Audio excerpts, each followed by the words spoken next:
Rasulullah sallallahu alaihi wasallam dalam hadis riwayatkan Imam Tirmidzi dan Imam Muslim, bagaimana Abu Hurairah meriwayatkan hadis ini, beliau pingsan 3 kali. Kemudian beliau menyampaikan, awwalu man tusa'ar bihin nar yaumal qiyamah thalath. Ada 3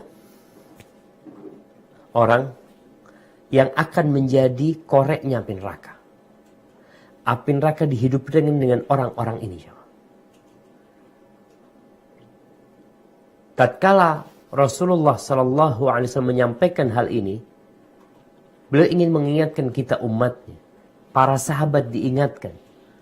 Kemudian yang melanjutkan generasi para sahabat diingatkan.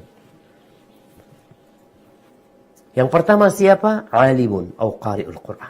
Orang yang alim, orang yang berilmu dan pandai membaca Al-Qur'anul Karim. Gimana nih orang? Kok bisa orang berilmu, pandai baca Al-Qur'anul Karim, hafal Al-Qur'anul Karim, tapi dia menjadi koreknya api neraka? Apa tidak ada pelaku dosa yang lainnya, yang dosanya lebih buruk dari orang ini? Ternyata nih orang menjual agamanya untuk mendapatkan dunia. Maka tatkala ditanya, orang ini dihadirkan di sidang, semua akan disidang tanpa ada penerjemah antara dia dengan Allah Azza wa Jalla. Allah akan buka nikmat-nikmat yang Allah pernah berikan kepada hambanya. Lalu Allah bertanya, ketika orang ini mengakui nikmat tersebut, Allah bertanya, "Mada amilta biha?" Engkau gunakan buat apa tuh nikmat?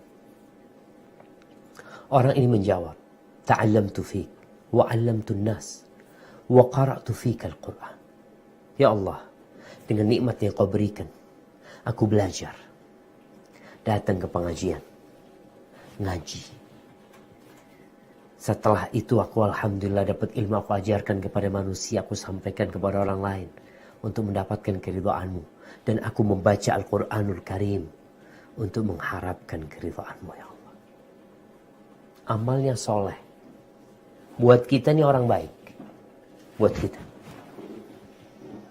Tapi ternyata Allah itu menginginkan dari amal bukan sekedar zahirnya saja. Bukan sekedar penampakannya. Jadi sekarang kita berada di masa semuanya di video. Semuanya di foto. Sampai na'udzubillah min dzalik, perbuatan dosa pun kadangkala mereka upload. Nih, ada orang-orang yang pencitraan aja baiknya. Ketika dia menyatakan kepada Allah, dia berbuat ini itu karena Allah, Allah mengatakan kadzabta, bohong. Kenapa Allah bisa mengatakan bohong? Karena Allah alimun bidzatis sudur. Allah tahu dengan semua yang terbetik di hati manusia. Sekarang ini, Ana sedang menyampaikan dan antum sedang menonton. Allah tuh tahu apa yang ada di dalam hati kita. Lalu Allah katakan kadzabta, dusta. Innama ta'allamta liyuqala alim wa qara'ta liyuqala qari'. Engkau selama ini belajar supaya mendapatkan gelar alim. Karena memang orang yang belajar nanti dapat gelar. Ada yang S1 sarjana agama, S2 master apa nantinya, S3 apa. Ada gelar kiai, ada gelar buya, ada tuan guru, banyaklah gelar-gelar yang disematkan kepada orang yang alim. Maka dikatakan engkau selama ini belajar hanya untuk mendapatkan gelar tersebut. Dan engkau membaca Al-Quranul Karim, belajar, ngaji sampai hafal, itu hanya untuk mendapatkan gelar hafid, qari, orang yang pandai membaca Al-Quranul Karim. Maka ujiannya semakin besar kalau kita melihat. Ada acara hafid cili, ini itu Masya Allah. Kita senang. Kita bergembira. Dengan banyaknya orang-orang yang membaca Al-Quranul Karim. Tapi harus diingat. Walaupun engkau hafal Al-Quranul Karim. Tuh Quran bisa menjadi penuntutmu. dan bisa menjadikanmu koreknya api neraka. Karena engkau tidak ikhlas.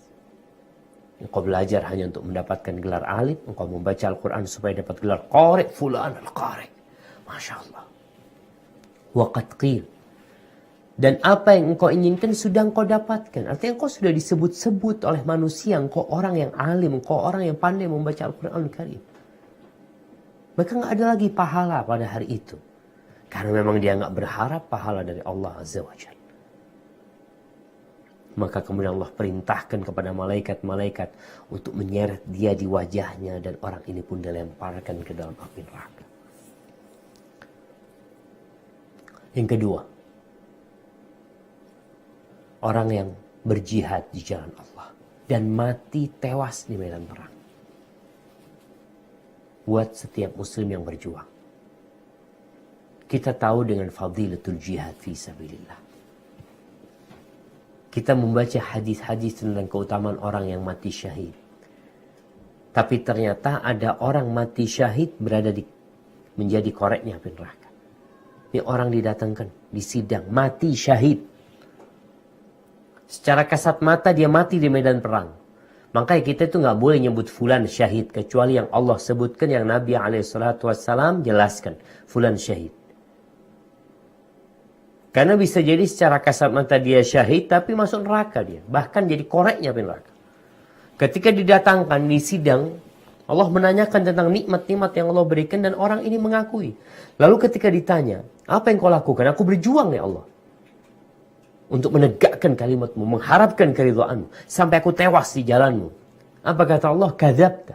Bohong kau. Innama qatalta liyuqala jari'. Kau selama ini berjuang hanya untuk mendapatkan sebutan pemberani, pembela kebenaran. Nggak pernah takut. Pahlawan. Itu yang kau inginkan. Lalu Allah katakan, waqad qil. Dan apa yang kau inginkan sudah kau dapatkan di dunia. Namamu dielu-elukan. Bahkan didaftarkan untuk jadi calon pahlawan nasional mungkin. Ada yang sampai seperti itu. Udah kau dapatkan. Lalu mau minta pahala pada hari itu, nggak ada pahala buat engkau. Maka di sini jamaah kita perlu berhati-hati. Kalau bicara meluruskan niat, memang harus lurus niat kita. Maka akhirnya orang ini dilemparkan ke dalam api neraka. Na'udzubillahi minan nar. Gara-gara niatnya nggak lurus. Yang ketiga, Jawad, orang yang dermawan, kaya raya. Kalau mau ditanya berapa uang dia, Allahu Akbar. Ini orang kaya raya dermawan lagi. Jadi bantu orang itu bukan sekedarnya. Allah datangkan nih orang. Allah tanyakan kepada dia tentang nikmat-nikmat yang Allah tumpahkan kepada dia. Kemudian dia mengakui dengan semua nikmat yang Allah berikan.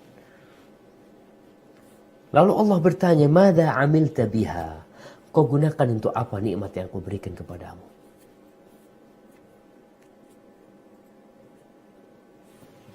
Apa kata orang ini? Ma min sabilin tuhibbu an yunfaqa fi illa anfaqtu fihi lak. Tidak ada satu jalan kebaikan yang engkau ingin nikmat yang kau berikan diinfakkan di sana, melainkan aku berinfak di sana untuk mendapatkan pahala darimu. Subhanallah jemaah. Apa kata Allah? Ini orang Masya Allah, orang baik. Madrasah dia dirikan, masjid dia bangun, jalan dia aspal ya. Ada janda-janda dia santuni, anak yatim dia bikinkan asrama anak yatim. Ya Allah, sudah, oh ini orang baik. Lalu apa kata Allah ketika dia mengatakan dia berbuat itu karena Allah? Allah katakan, kadzabta, dusta engkau. Engkau berinfak hanya untuk mendapatkan gelar orang yang dermawan. Orang yang baik hati. Orang yang mulia. Dan semua sebutan itu sudah engkau dapatkan. Maka hari itu nggak ada pahala buat dia. Bayangkan nih orang capek, lelah, uangnya habis keluar. Tapi karena tujuan dia selama ini hanya untuk nafsu dia, untuk mendapatkan pujian dan sanjungan, maka itu udah didapatkan. Subhanallah jamaah. Itu jadi koreknya api neraka. Jadi kalau kita bicara bagaimana meluruskan niat, itu benar-benar perbuatan yang memerlukan perjuangan panjang.